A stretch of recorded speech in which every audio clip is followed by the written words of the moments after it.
கர்த்தருடைய பரிசுத்த நாமத்திற்கு மகிமை உண்டாவதாக. இந்த நாளிலும் நம்முடைய தியானத்திற்கு ஆதாரமாக யோனா தீர்க்கதரிசியினுடைய புத்தகம் 2ஆம் அத்தியாயம் 8வது வசனத்தை நான் வாசிக்கிறேன். பொய்யான மாயையை பற்றி கொள்கிறவர்கள் தங்களுக்கு வரும் கிருபையை போக்கடிக்கிறார்கள். பொய்யான மாயையை பற்றி கொள்கிறவர்கள் தங்களுக்கு வரும் கிருபையை அவர்கள் போக்கடிக்கிறார்கள். நல்ல பிதாவே, நாங்கள் உம்மை நன்றி உள்ள இருதயத்தோடு கூட துதிக்கிறோம்.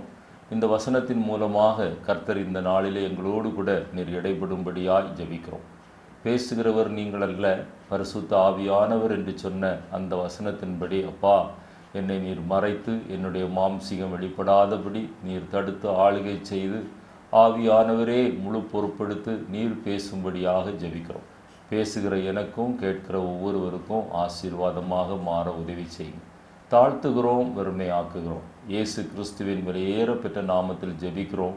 ஜெபங்கேடும் ஜீவனுள்ள எங்கள் நல்ல பிதாவே, ஆமென்.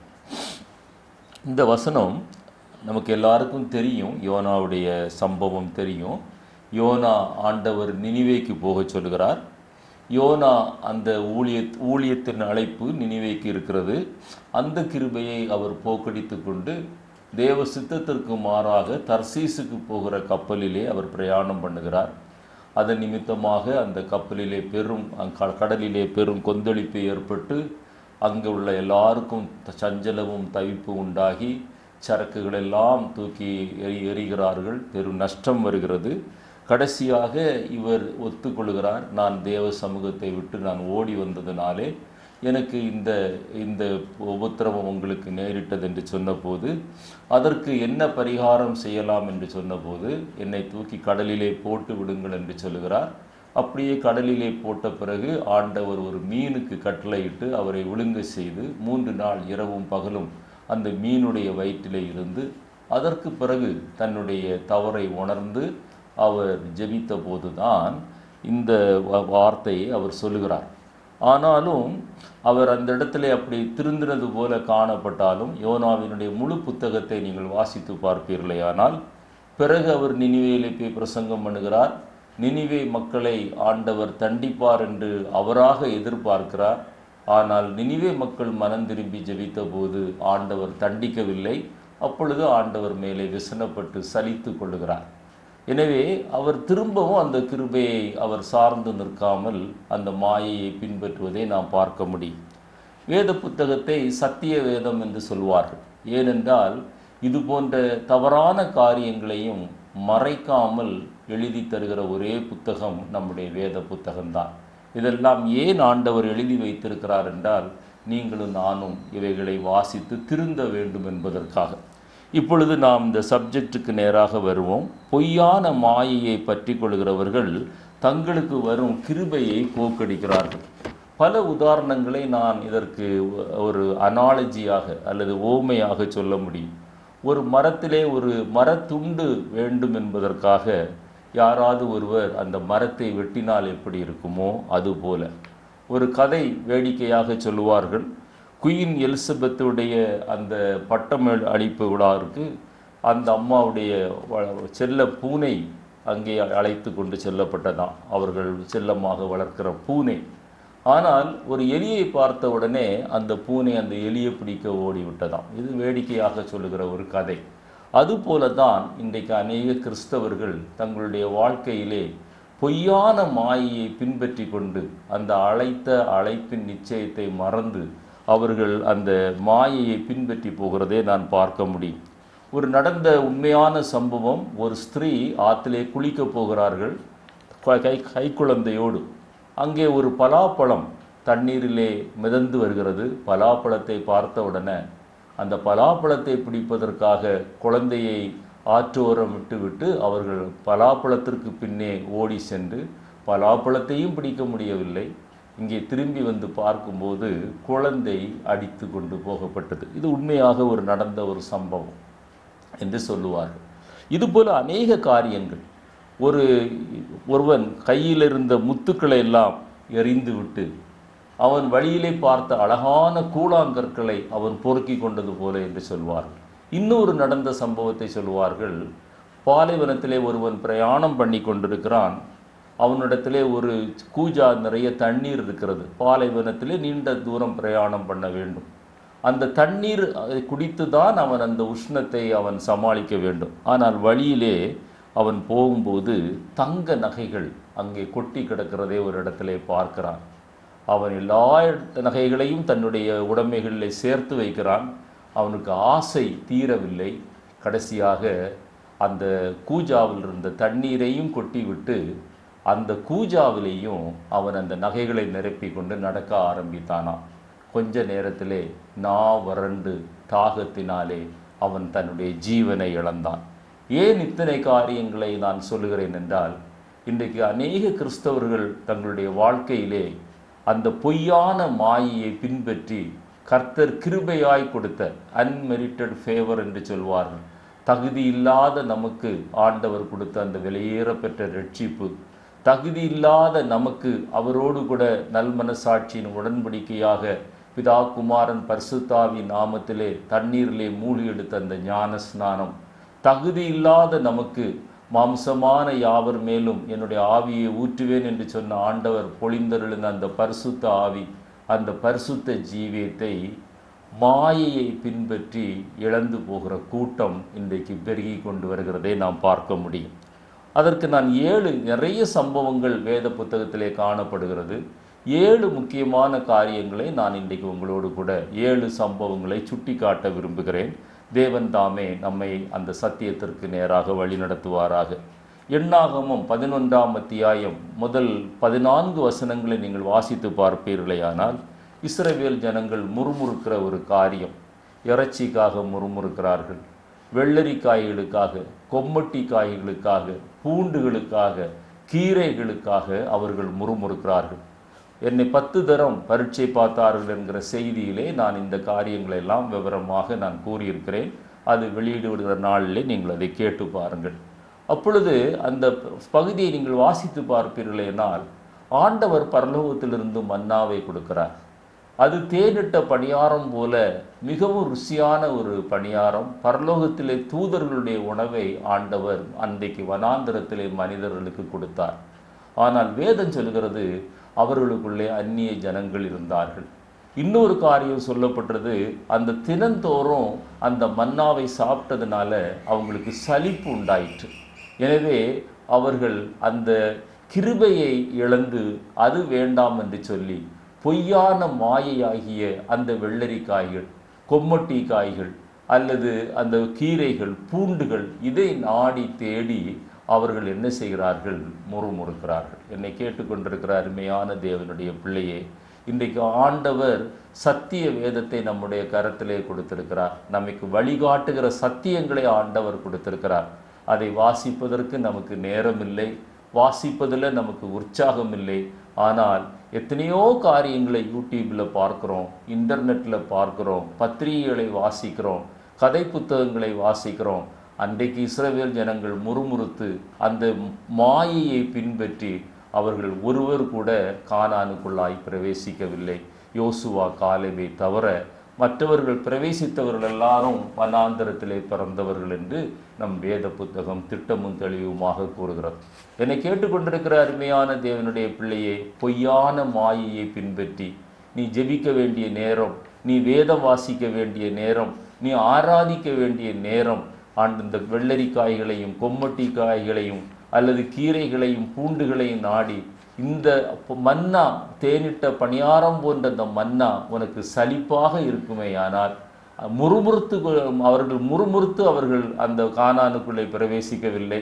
நீ ஒருவேளை முறுமுறுக்காமல் உலகத்தின் ஆசா பாசங்களிலும் இச்சைகளிலும் அமிழ்ந்து போய் தேவ சத்தத்திற்கு செவி கொடாமல் தேவனை விட்டு தூரமாய் கிருபையை இழந்து பொய்யான மாயை பின்பற்றி கொண்டிருக்கிற ஒரு சகோதரனானால், ஒரு சகோதரியானால், ஆண்டவர் இன்றைக்கு உன்னோடு கூட பேசுகிறார். அந்த மாயையை விட்டு நீ வெளியே வர வேண்டும். 2வதாக ஏசாவினுடைய வாழ்க்கையை எடுத்து பாருங்கள். ஆதியாகமம் 25ஆம் அத்தியாயத்திலே 30 34 வரை வாசிக்கும்போது, கூழுக்காக தன்னுடைய சிரேஷ்ட புத்திர பாகத்தை அலட்சியம் பண்ணி விற்று விடுகிற ஒரு அனுபவம், கிருபையை இழந்து மாயையை பின்பற்றுகிறதற்கு இது ஒரு உதாரணம். ஆபிரகாமுக்கு 100வது வயதிலே ஈசாக்கு பிறக்கிறார். ஈசாக்குக்கு 60வது வயதிலே யாக்கோவும் ஏசாவும் பிறக்கிறார்கள். இங்கே அந்த குடும்பத்திலே நீங்கள் பார்ப்பீர்களேயானால் ஆரம்பத்திலே அந்த குடும்பத்திலே உள்ள பிரச்சனை என்னவென்றால், அந்த மாயையை பின்பற்றி கிருபையை போக்கடிக்கிறதற்கு ஒரு முக்கிய காரணம் என்னவென்றால்,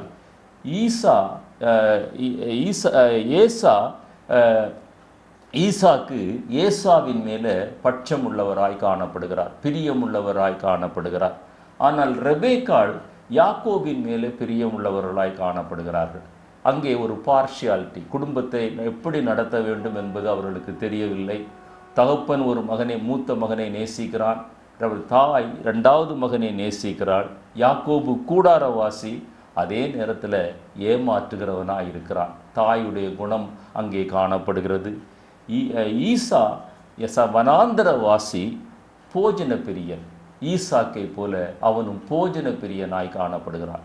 இந்த போஜன பிரியம், இந்த ஏமாற்றுகிற குறுக்கு வழி, இதெல்லாம் அவர்களுடைய வாழ்க்கையில் வர வேண்டிய கிருபையை இழந்து விட்டது என்று நீங்கள் சரித்திரத்தை, அந்த வேத புத்தகத்தை தொடர்ந்து வாசித்தால் நீங்கள் அறிந்து கொள்ள முடியும்.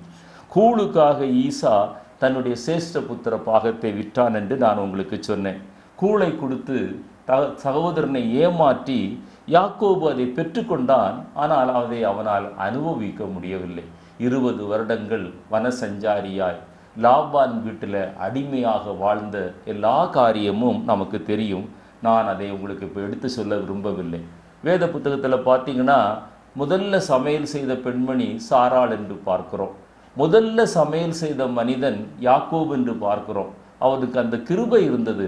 ஆனால் அந்த கிருபையை ஏமாற்றுவதற்கு பயன்படுத்தி, அந்த கிருபையை பயன்படுத்தி தனக்கு வரவேண்டிய அந்த ஆண்டவரிடத்திலிருந்து நேரான வழியாக வரவேண்டிய ஆசீர்வாதத்தை இழந்து பல பாடுகளுக்குள்ளாய் போய் அவன் போகிறான்.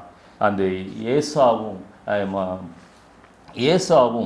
அந்த அந்த என்ன செய்கிறான், பல அந்த சந்தர்ப்பத்திலே அந்த கூழுக்காக தன்னுடைய சேஷ்ட புத்திர பாகத்தை விற்று அந்த உதாசீனம் பண்ணி பிறகு அதை பெற்றுக்கொள்ள வேண்டும் என்று அவன் விரும்பியும் அவனால் பெற முடியவில்லை.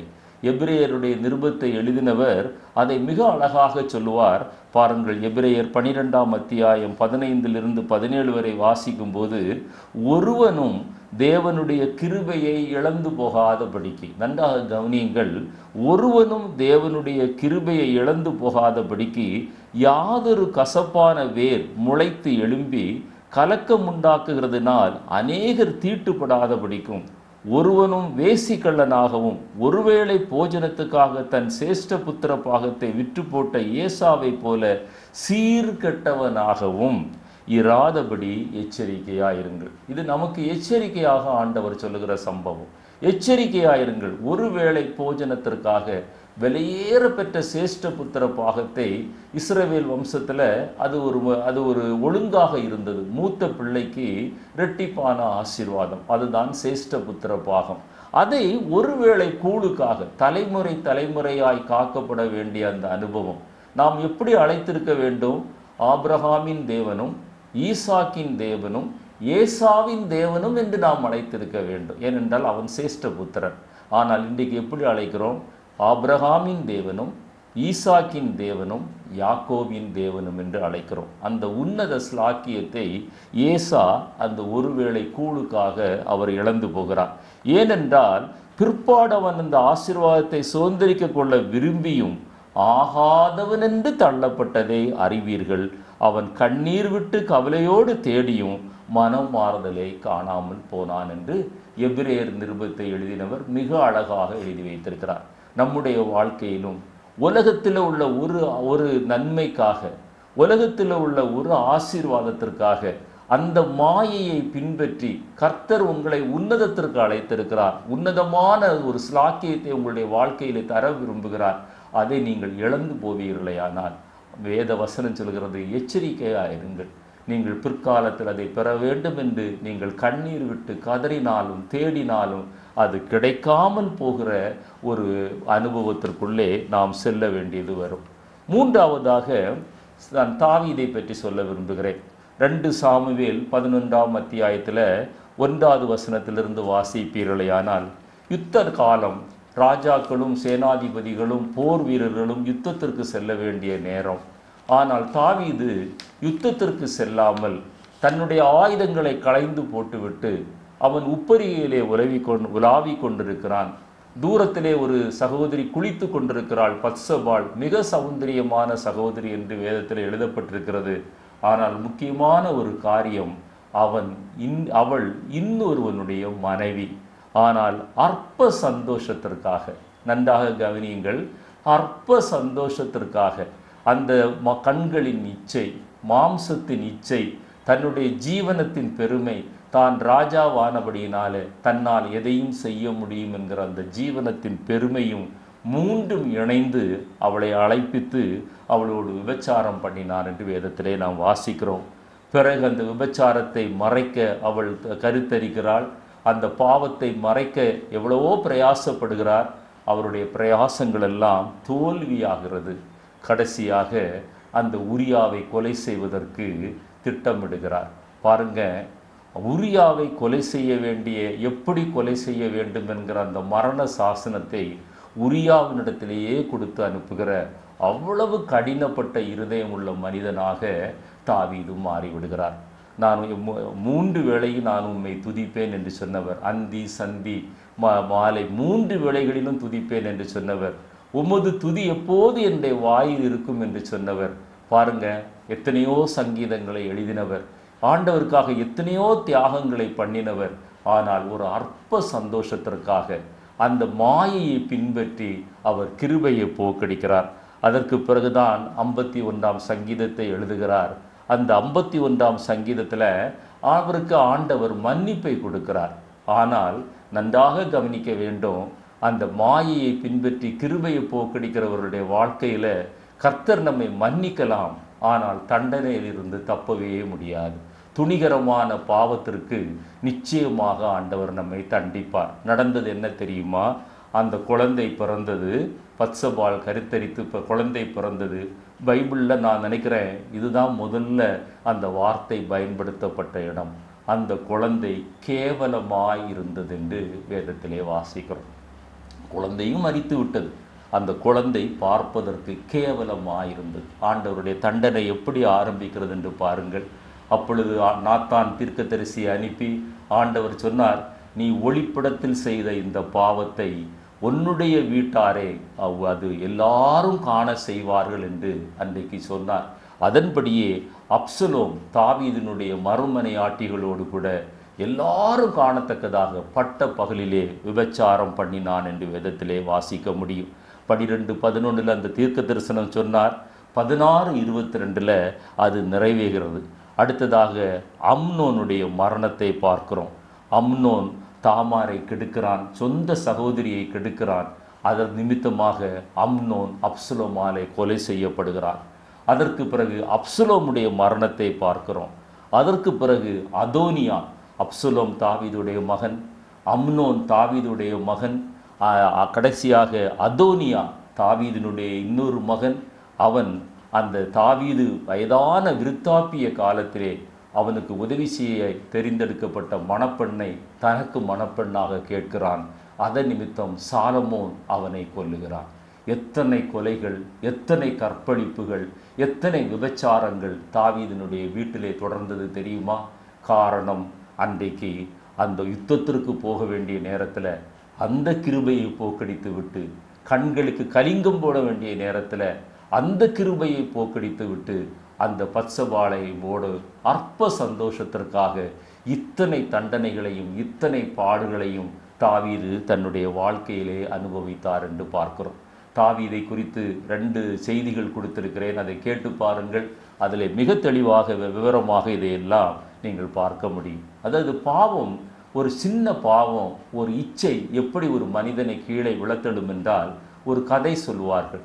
ஒரு ஏழை மனிதன் இருந்தானா, அந்த ஏழை மனிதனுடைய குடிசைக்கு வெளியே ஒரு ஒட்டகம் அது சொல்லிச்சான், குளிரில் நான் ரொம்ப நடுங்குகிறேன், என் தலையை மாத்திரம் உள்ள வைத்து கொள்கிறேன் என்று சொல்லி அந்த குடிசைக்குள்ள அந்த ஏழை மனிதனோடு உத்தரவோடு அனுமதியோடு கூட தலையை உள்ளே வைத்ததாம். கொஞ்சம் கொஞ்சமாக அந்த ஒட்டகம் உள்ளே நுழைந்து அந்த மனிதனை வெளியே தள்ளிவிட்டது என்று ஒரு வேடிக்கையாக ஒரு கதை சொல்வார்கள். அதுபோலத்தான் நம்முடைய வாழ்க்கையில் இச்சை என்பது அல்லது ஒரு பாவம் என்பது கிருபையை எப்படி போக்கடிக்கும் என்றால் ஒரு நாளிலே நடக்காது. அது கொஞ்சம் கொஞ்சமாக வந்து அது கருத்தரித்து அது பாவமாக வெளிப்பட்டு கிருபையை போக்கடித்து பெரிய நஷ்டத்திற்கு உள்ளாய் நம்மை தள்ளிவிடும். பழமொழி சொல்வார்கள், நரிக்கு இடம் கொடுத்தால் அது கிடைக்கு 2 ஆடு கேட்கும் என்று சொல்வார்கள். உன்னத பாட்டின் புத்தகத்திலிருந்து 2 வசனங்களை நான் வாசிக்க விரும்புகிறேன். அது நம்முடைய வாழ்க்கை எப்படி இருக்க வேண்டும் என்றால், கிருபையை போக்கடிக்காமல் இருக்க வேண்டும் என்றால், உன்னத பாட்டிலே 2 வசனங்களை சுட்டி காட்ட விரும்புகிறேன். என் சகோதரியே, என் மணவாளியே, நீ அடைக்கப்பட்ட தோட்டமும் மறைவு கட்டப்பட்ட நீரூற்றும் முத்திரிக்கப்பட்ட கிணறுமாயிருக்காய். உலகத்தின் ஆசா பாசங்களுக்கு, இச்சைகளுக்கு, வேஷங்களுக்கு, அங்குள்ள அந்த பாரம்பரியங்களுக்கு, சடங்காச்சாரங்களுக்கு உன்னுடைய வாழ்க்கையில் இடமில்லை. நீ அடைக்கப்பட்ட தோட்டம், 4 பக்கமும் வேலி உள்ள ஒரு தோட்டம். அந்த வேலியை நீ பாதுகாக்க வேண்டும். நீ மறைவு கட்டப்பட்ட நீரூற்று, ஜீவ நீரூற்று உன்னிலே பொங்கி வந்து கொண்டிருக்கிறது. தேவனுடைய வசனம், நீ மறைவு கட்டப்பட்டிருக்கிறாய், நீ முத்திரிக்கப்பட்ட கிணறாய் இருக்கிறாய், பரிசுத்தமாக்கப்பட்ட பரிசுத்த ஆவியானவருடைய அபிஷேகம் உனக்குள்ளாக இருக்கிறது. அங்கே பாவத்திற்கு இடமில்லை, அங்கே ஆசைக்கு இடமில்லை, அங்கே இச்சைக்கு இடமில்லை. அதே உன்னத பாட்டில் 2:15 வாஸ்து பாருங்க. இது அந்த அந்த சின்ன ஒரு உபத்திரவம் வரும்போதே நம்ம எவ்வளவு அலர்ட்டாக இருக்கணும்னா, திராட்சை தோட்டங்களை கெடுக்கிற குழி நரிகளையும் சிறு நரிகளையும் நமக்கு பிடியுங்கள். குழி நரிகள் சிறு நரிகள் என்கிற ஒரு செய்தியையும் கொடுத்திருக்கிறேன், அதையும் கேட்டு பாருங்கள். நம்முடைய திராட்சை தோட்டங்கள் பூவும் பிஞ்சுமாக இருக்கிறது. இந்த பூ பிஞ்சும் பழமாக மாற வேண்டும், அது கனி கொடுக்க வேண்டும். அந்த கனியை என்னுடைய நேசர் தோட்டத்திலே வரும்போது அவர் பறித்து அவர் சாப்பிட வேண்டும். அதை தடை செய்வதற்காக சாத்தான் நம்முடைய ஜீவியத்திலே குழி நரிகளாக, சிறு நரிகளாக வந்து பலவிதமான உலக காரியங்களை நம்முடைய வாழ்க்கையிலே கொண்டு வந்து நம்மை நஷ்டப்படுத்த முயற்சிப்பார். அதற்கு நீங்கள் நானும் இடம் கொடாமல் நாம் பாதுகாக்க வேண்டும். அடுத்ததாக 4வதாக ஒரு தீர்க்கதரிசியை குறித்து நான் உங்களுக்கு சொல்ல விரும்புகிறேன். 1 ராஜாக்கள் 13ஆம் அத்தியாயம் முதல் 31 வசனங்களையும் வாசித்து பாருங்கள். இந்த தீர்க்கதரிசியினுடைய பெயர் சொல்லப்படவில்லை.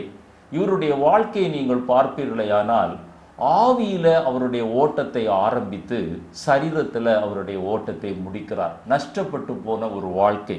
தீர்க்கதரிசி தான், ஆண்டவரால் எடுத்து பயன்படுத்தப்பட்ட ஒரு தீர்க்கதரிசி தான். யெரொபெயாமை கண்டித்து உணர்த்த வந்தவர். அன்றைக்கு சாலமோனுக்கு பிறகு தேசம் 2ஆக பிரிகிறது. ஒன்று யெரொபெயாம் பக்கத்திலே போகிறது, ஒன்று ரெகொபெயாம் பக்கத்திலே போகிறது.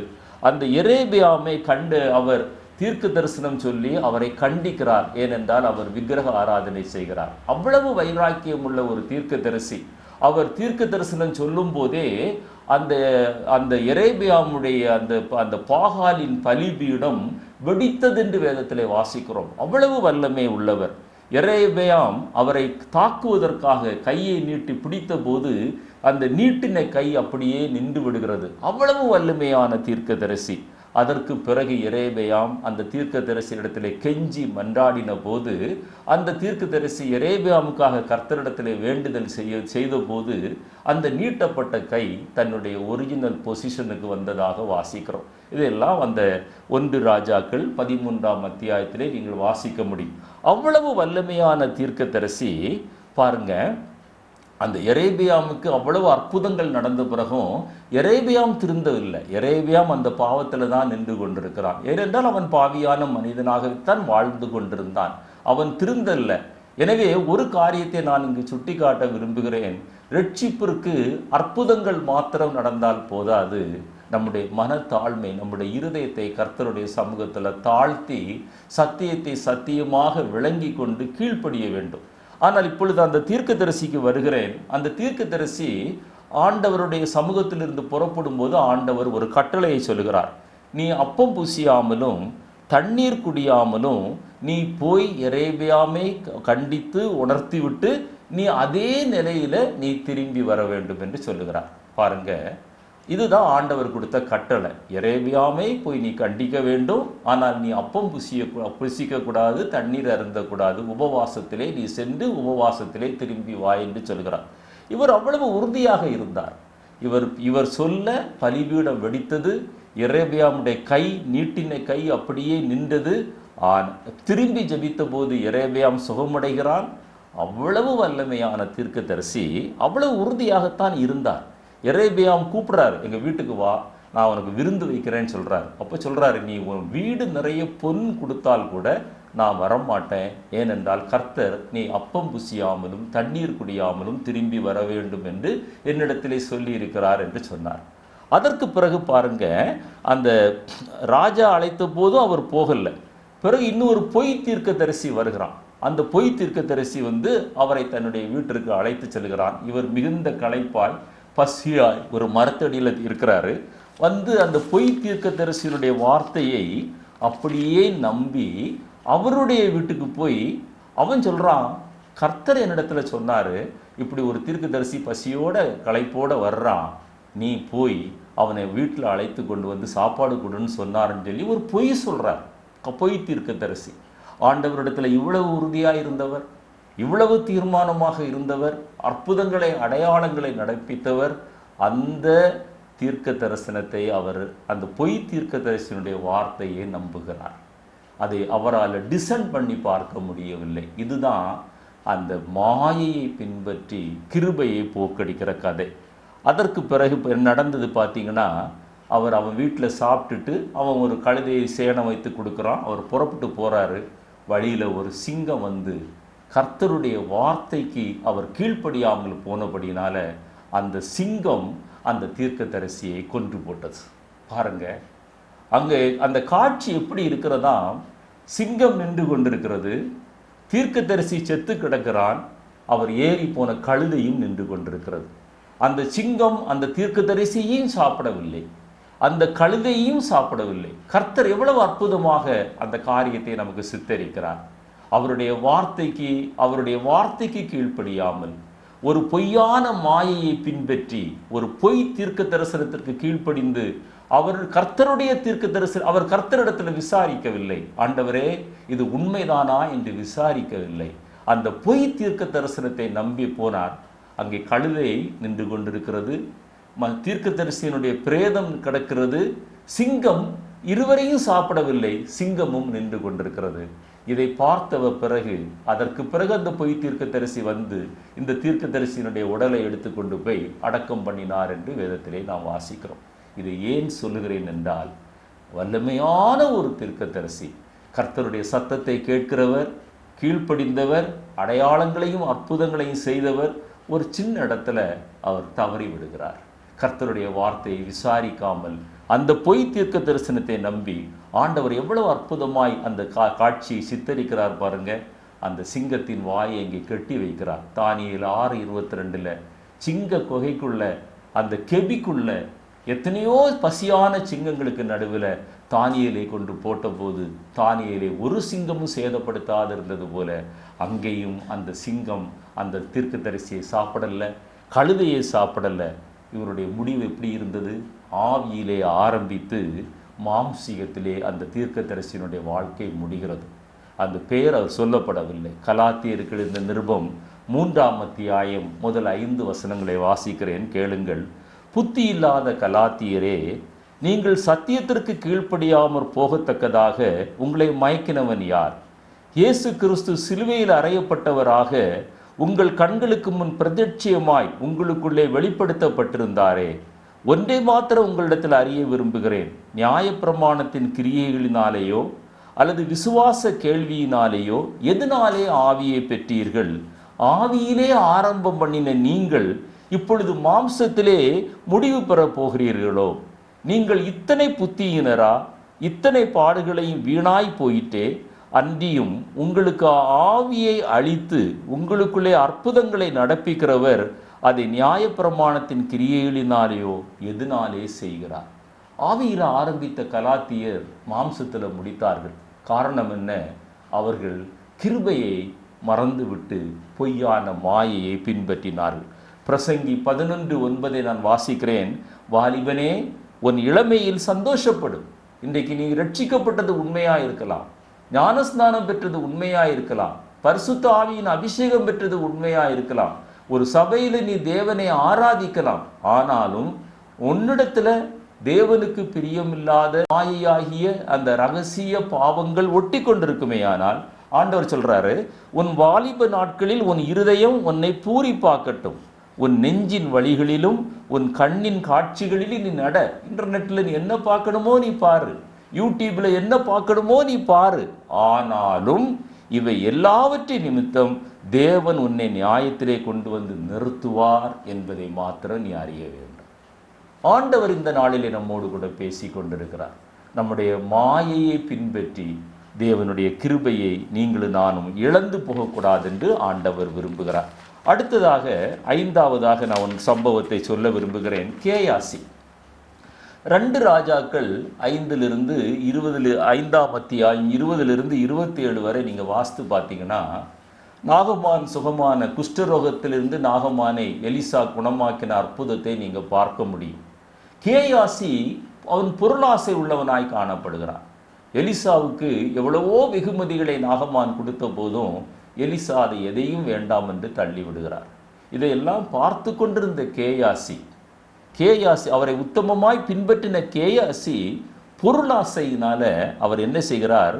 அதே அத்தியாயம் 20வது வசனத்தில் கர்த்தர் மேலே ஒரு ஆணையிடுறார், பொய் சொல்றாரு, ஆணையிடுறாரு, நாகமான நோக்கி ஓடுறாரு. என்ன சொல்றாரு? 2 தீர்க்கதரிசிகளின் புத்திரர்கள் 2 பேர் இப்போதான் வந்தாங்க எப்ராயிம் மலை தேசத்திலிருந்து, அவங்களுக்கு 1 தாலந்து வெள்ளியும் 2 மாற்று வஸ்திரங்களும் வேணும் என்று அந்த மாற்று வஸ்திரங்களாகிய அந்த பொய்யான மாயை, அந்த 1 தாலந்து வெள்ளியாகிய பொய்யான மாயை எலிசாவுக்கு பிறகு அந்த தீர்க்க தரிசன ஊழியத்தை செய்ய வேண்டிய கேயாசி அந்த கிருபையை இழக்க ஆரம்பிக்கிறார். பாருங்க, அந்த 25 அந்த பொய் சொல்றாரு. அந்த அதுக்கு பிறகு எலிசாவுக்கு முன்னால வந்து நிற்கிறாரு. எலிசா எங்கே கேட்கிறார் என்று, எங்கே நீ போனாய் என்று சொல்லும்போது, எங்கேயும் நான் போகவில்லை என்று திரும்ப பொய் சொல்லுகிறாரு. எங்கே இருந்து வந்தாய் என்று சொல்கிறார். உமது அடியேன் எங்கேயும் நான் போகலன்னு பொய் சொல்றார். நாகமான்கிட்ட பொய் சொல்றாரு, எலிசாவிட்ட பொய் சொல்கிறாரு, கடைசியில் குஷ்டத்தை வாங்கி சுமந்து கொண்டு போகிறார். என்னை கேட்டுக்கொண்டிருக்கிற தேவனுடைய பிள்ளையே, எலியாவுக்கு பிறகு ஆண்டவர் எலிசாவை நியமித்திருந்தார். எலிசாவிற்கு பிறகு ஆண்டவர் கேயாசியை நியமித்திருந்தார். ஆனால் கேயாசி அந்த ஸ்தானத்திற்கு வர முடியல. ஏனென்றால் அந்த பொய்யான மாயையை பின்பற்றி அந்த 1 தாலந்து வெள்ளிக்காக 2 மாற்று வஸ்திரங்களுக்காக அவர் தனக்கு வரவேண்டிய அந்த தீர்க்க தரிசன ஊழியத்தின் அந்த ஸ்தானத்தை அவர் இழந்து குஷ்டரோகியாக தன்னுடைய வீட்டிலே கடந்து போகிறார். என்னை கேட்டுக்கொண்டிருக்கிற தேவனுடைய பிள்ளையை, பொய்யான மாயையை பின்பற்றி கர்த்தர் உன்னை அழைத்த அழைப்பின் நிச்சயத்தை நீ மறந்து இன்றைக்கு நீ திசை மாறி போய் கொண்டிருக்கிற ஒரு சகோதரனாய் சகோதரியாய் காணப்படுவாயானால் கர்த்தர் இந்த நாளில் உன்னை திரும்ப அழைக்கிறார். நீ திரும்ப வந்து அவருடைய சமூகத்தில் சேர வேண்டும் என்று ஆண்டவர் விரும்புகிறார். 6ஆவதாக லூக்கா எழுதின சுவிசேஷத்தில் 18ஆம் அத்தியாயம் 18 23 வசனங்கள் வரை நீங்கள் வாஸ்து பார்ப்பீர்களே, ஆனால் திரளான ஆஸ்தியை உடைய ஒரு வாலிபன் ஆண்டவரிடத்தில் வந்து நித்திய ஜீவனை சுதந்திரிக்க நான் என்ன செய்ய வேண்டும் என்று அவர் கேட்கிறார். அந்த திரளான ஆஸ்தியை உடையவன் தேவனை தேடுவதே ஒரு அரிதான காரியம்தான். ஆண்டவர் சொன்னார், அந்த ஐஸ்வர்யவான்கள் பரலோக ராஜ்யத்திற்குள்ள பிரவேசிப்பது ஊசியின் காது துவாரம் வழியாக ஒட்டகம் நுழைவதை விட கடினமான காரியம் என்று சொன்னார். ஆனால் இங்கே ஒரு திரளான ஆஸ்திகளை உடைய ஒரு வாலிபன் ஆண்டவரை தேடுகிறான். அது தேவ கிருபை, அது தேவ கிருபை. சாதாரணமாக இது நடக்கிற காரியம் இல்லை. உலக வாழ்க்கை அனித்தியமானது என்று ஒருவேளை அவர் அறிந்திருந்திருக்கலாம். அதனால இன்னும் ஒரு படி மேலே செல்ல வேண்டும் என்று ஆண்டவரை தேடி வருகிறார். ஆண்டவரை தேடி வரும்போது தான் ஆண்டவர் எல்லா பிரமாணங்களுக்கும் நீ கீழ்ப்படிந்திருக்கிறாயா என்று சொல்லுகிறார். எல்லா பிரமாணங்களுக்கும் நான் என் சிறு வயது முதல் கீழ்ப்படிந்து வாழ்கிறேன் என்று சொல்கிறார். ஆண்டவர் சொல்றாரு, நீ இதுவரைக்கும் நீ செய்தது எல்லாமே நன்றாக இருக்கப்பா, உன்னுடைய திரளான ஆஸ்தியை நீ விற்று நீ ஏழைகளுக்கு கொடு என்று கூறின உடனே பின்வாங்கி போனதாக பார்க்கிறோம்.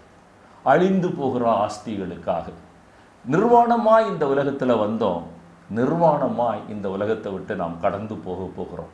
எதையும் நாம் கொண்டு வரவில்லை, எதையும் நாம் நம்மோடு கூட எடுத்து கொண்டு போகுவதில்லை.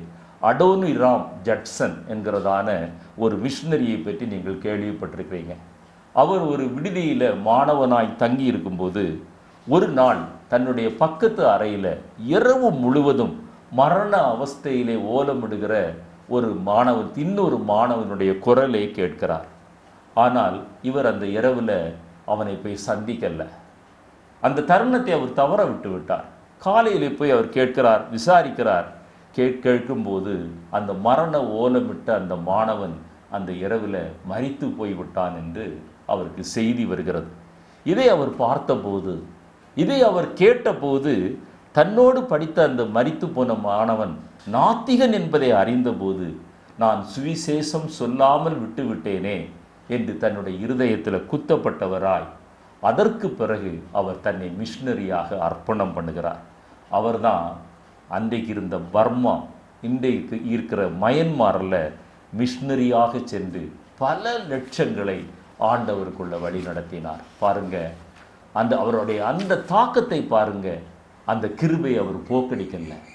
அடோனிராம் ஒருவேளை அந்த கிருபையை அவர் அந்த இரவிலே போக்கடிக்காமல் இருந்திருந்தா என்ன நடந்திருக்கும்? அந்த நாத்திகர் ஒருவேளை ரட்சிக்கப்பட்டு அவரும் பரலோகத்துக்கு போயிருப்பார். ஆனால் தன்னுடைய தவறை அவர் உணர்ந்து தன்னை மிஷினரியாக அர்ப்பணம் செய்து அவர் பல லட்சங்களை மயன்மாரில் ஆண்டவருக்காக வழி நடத்தினார் என்று சரித்திரம் கூறுகிறது. C.T. ஸ்டட் என்கிற ஒரு வாலிபனை குறித்து நீங்கள் கேள்விப்பட்டிருப்பீங்க. அவர் மிகச்சிறந்த ஒரு கிரிக்கெட் வீரர். 25வது வயதில் அவர் தன்னை மிஷினரியாக அர்ப்பணம் பண்ணுகிறார். அவருடைய கரங்களில் அந்த நாட்களில், இது நான் சொல்லுகிறது ரொம்ப முன்னால், ஒரு 1970-80 நினைக்கிறேன், அந்த காலத்தில் 30,000 பவுண்டு, அந்த ஆங்கிலேய பவுண்டு அவருடைய கரத்தில் அந்த நாட்களிலே ஒரு 25 லட்சம் ரூபாய் கிட்ட அவருக்கு இருக்கிறது. 25 வருடங்களுக்கு 30 வருடங்களுக்கு முன்பாக அவருடைய கையில் 25 லட்சம் ரூபாய் அன்றைக்கு இருக்கிறது. அதை அவர் என்ன செய்தாராம்? அந்த கிரிக்கெட் வீரர் தன்னை மிஷினரியாக அர்ப்பணம் பண்ணி கொண்டு மிஷினரி ஊழியங்களுக்காக அவர் பங்கிட்டு கொடுக்கிறார். D.L. மூடி, முல்லர், சால்வேஷன் ஆர்மி, அப்புறம் ஹோம் லண்டன் என்கிறதான ஒரு அனாதை ஆசிரமம், இப்படி பல ஸ்தாபனங்களுக்கு அதை பங்கிட்டு விட்டு 2 லட்சம் ரூபாயை மாத்திரம் தான் மணக்க போகிற அந்த மணப்பெண்ணுக்காக எடுத்து வைக்கிறார். பாருங்க, அவர் அந்த கிருபையை எப்படி தக்க வைக்கிறார். மாயையை பின்பற்றல்ல.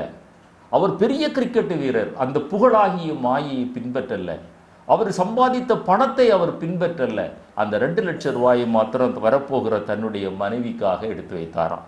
அந்த வரப்போகிற மனைவியும் பாருங்க, நம்முடைய வாஞ்சை எப்படி இருக்கிறதோ அதே போல தான் ஆண்டவர் நடத்துவார். அந்த அம்மாவுக்கும் மிஷினரி தாகம். அவங்க சொன்னாங்களாம், இந்த 2 லட்சம் ரூபாய் எதற்காக எடுத்து வைத்திருக்கிறீங்க, இதையும் அந்த மிஷினரி ஊழியத்திற்கு கொடுத்து விடுங்கள் என்று சொல்லி அதை கொடுத்ததாக சரித்திரம் கூறுகிறது. மாயையை பின்பற்றாமல் கிருபையை தக்க வைத்து கொண்ட அடோனிராம் ஜட்சனை போல, அந்த C.T. ஸ்டட்டை போல நீங்களும் நானும் மாற வேண்டும் என்று ஆண்டவர் விரும்புகிறார். அடுத்ததாக நான் அனனியா சப்பீராளை பற்றி நான் சொல்ல விரும்புகிறேன்.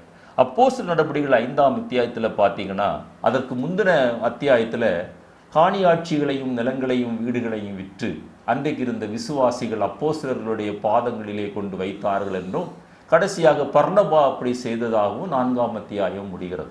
5ஆம் அத்தியாயத்தில் இந்த அனனியா சப்பீராளிடத்தில் யாருமே சொல்லலை, யாரும் கட்டாயப்படுத்தலை. கர்த்தருடைய ஆவியானவரால் ஏவப்பட்டு அவங்களுடைய காணியாட்சியை வீட்டையெல்லாம் விற்கிறாங்க. ஆனால் விற்ற பிறகு அந்த மாயையை பின்பற்ற ஆரம்பிக்கிறாங்க. எப்படி பின்பற்றுறாங்க? அந்த விற்ற பகுதியில் ஒரு பங்கை அந்த அனனியா என்ன செய்கிறான், தன்னுடைய மனைவி அறிய அதை எடுத்து வைத்து கொண்டார் என்று வேதத்திலே அந்த 5:2 வசனம் சொல்லுகிறது. அடுத்தது அந்த மீதி உள்ள பணத்தை எடுத்துக்கொண்டு போய் அவர் பேதுருவனுடைய பாதத்திலே அவர் வைக்கிறார். பேதுரு கேட்கிறார், பாருங்க, ஆவியானவர் அவரோடு கூட பேசுகிறார். பரிசுத்த ஆவியினிடத்தில் பொய் சொல்லும்படி சாத்தான் உன் இருதயத்தை நிரப்பினதென்ன? விற்கும் முன் இந்த நிலம் உன்னுடையதாய் இருக்கவில்லையா? விற்ற பின் இந்த பணம் உன்னுடையதாய் இருக்கவில்லையா? அது நீயே வைத்திருக்கலாமே, நீ ஏன் அதை பொய் சொல்லி வஞ்சித்து வைத்தாய்? இன்றைக்கும் ஆண்டவர் கேட்கிறார், நீங்கள் என்னை எதனால் வஞ்சித்தீர்கள்? இன்றைக்கும் கிறிஸ்தவர்கள் அநேகர் கர்த்தருக்கென்று கொடுப்பதில் தேவனை வஞ்சித்து கொண்டிருக்கிறார்கள். கொடுப்பதில்லை. காரணம் என்னவென்றால் பண ஆசை, பொருளாசை, மாயையை பின்பற்றி தங்களுக்கு வரவேண்டிய கிருபையை போக்கடிக்கிறார்கள். அந்த காலத்தில் நடந்தது என்ன? அப்படி செய்த அந்த அனனியா இந்த வார்த்தைகளை கேட்ட மாத்திரத்திலே பேதுருவனுடைய பாதத்திலே விழுந்து இறந்தான் என்று வாசிக்கிறோம். உடனே அவனை வாலிபர்கள் தூக்கி கொண்டு போய் அடக்கம் பண்ணுகிறார்கள். 3 மணி நேரம் கழித்து மனைவி வருகிறாள், சப்பீராள் வருகிறாள். அவளுக்கு தெரியாது, தன்னுடைய புருஷன் இறந்து போறது தெரியாது. அந்த பகுதியை எடுத்து வாசித்து பாருங்கள். திரும்ப பேதுருவிடத்துல கேட்கிறார், கிரயம் இவ்வளவுக்கு தானா நீங்கள் விற்றீர்கள்? ஏன் ஆண்டவரிடத்துல நாம் மறைக்க வேண்டும்? ஆண்டவர் நமக்கு கொடுத்த எல்லா வருமானத்திலும் தசம பாகங்களையும் காணிக்கைகளையும் கர்த்தருடைய பண்டகசாலையிலே கொண்டு வர வேண்டும் என்று தேவனுடைய பிரமாணம் திட்டமும் தெளிவுமாய் சொல்லும்போது அதை வஞ்சிக்கலாமா? ஆண்டவர் சொல்றார், நீங்கள் எதனால் என்னை வஞ்சித்தீர்கள்? அப்பொழுது நீங்கள் பொய் சொல்வதற்கு நீங்கள் இருவரும் உடன்பட்டது என்ன? உன் புருஷனை அடக்கம் பண்ணின வாலிபர்களுடைய கால்கள் இப்பொழுது வந்திருக்கிறது என்று சொல்ல மாத்திரத்தில் சப்பீராலும் மரணம் அடைகிறார். பாருங்க, யாருமே அவங்கள விற்க சொல்லலை, யாருமே விற்று கொடுக்கவும் சொல்லலை. அது அவங்களுடைய ஆஸ்தி. ஆனால் அவ்வளவு ஏவப்பட்டு அவ்வளவு உந்தப்பட்டு கர்த்தருடைய சமூகத்தில் கொடுக்க வேண்டும் என்று தீர்மானம் பண்ணின பிறகும் ஒரு சின்ன பொய்யான மாயையை பின்பற்றி அவங்க எடுத்து வைத்ததை அவங்களால அனுபவிக்கவும் முடியலை. இருவரும் மரித்தார்கள் என்று வேதத்திலே வாசிக்கிறோம். கர்த்தருக்கு கொடுப்பதில் உண்மையாயிருக்க நம்ம பழக வேண்டும். மாயையை பின்பற்றி கிருபையை ஒரு நாள் நம்ம போக்கடிக்கக்கூடாது. கடைசியாக ஒரு காரியத்தை சொல்லி முடிக்க விரும்புகிறேன். 2 தீமோத்தேயு 4ஆம் அத்தியாயம் 10வது வசனத்தில் தேமாவை பற்றி சொல்லப்பட்டிருக்கிறது. அந்த தேமா பவுலை விட்டு போகிறார். இப்போ பவுலை விட்டு பிரிந்து போகிறார். எப்படி பிரிந்து போனாரா? பொய்யான மாயையை பின்பற்றி கிருபையை இழந்து போகிறார். பவுல் அதை எப்படி சொல்கிறார்? தேமா இப்பிரபஞ்சத்திலே ஆசை வைத்து என்னை விட்டு பிரிந்து தெசலோனிக்க பட்டணத்திற்கு சென்று விட்டான். பாருங்க, இந்த பிரபஞ்சத்தில் ஆசை வைத்தா நீங்களும் நானும் கிருபையை இழந்துருவோம், மாயையை பின்பற்றுவோம், முடிவு நஷ்டமாய் மாறிவிடும். எனவே மாயையை பின்பற்றி நமக்கு ஆண்டவர் கொடுத்த அந்த கிருபையை இழந்து போகாதபடி நீங்களும் நானும் எச்சரிக்கையாக இருக்க வேண்டும் என்று ஆண்டவர் எதிர்பார்க்கிறார். தேவன் தாமே இந்த வார்த்தைகளை ஆசீர்வதிப்பாராக. இந்த செய்தி உங்களுக்கு ஆசீர்வாதமாக இருந்தால் மற்றவர்களுக்கு அறிமுகப்படுத்துங்கள். உங்களுக்காக நாங்கள் தொடர்ந்து ஜெபித்து கொண்டிருக்கிறோம். நீங்களும் எங்களுக்காக ஜெபியுங்கள். நாம் பெற்றுக்கொண்ட கிருபையை இழந்து போகாதபடிக்கு ஜாக்கிரதையாக இருப்போம். தேவன் தாமே நம் ஒவ்வொருவருக்கும் அந்த கிருபையை தருவாராக. ஆமென்.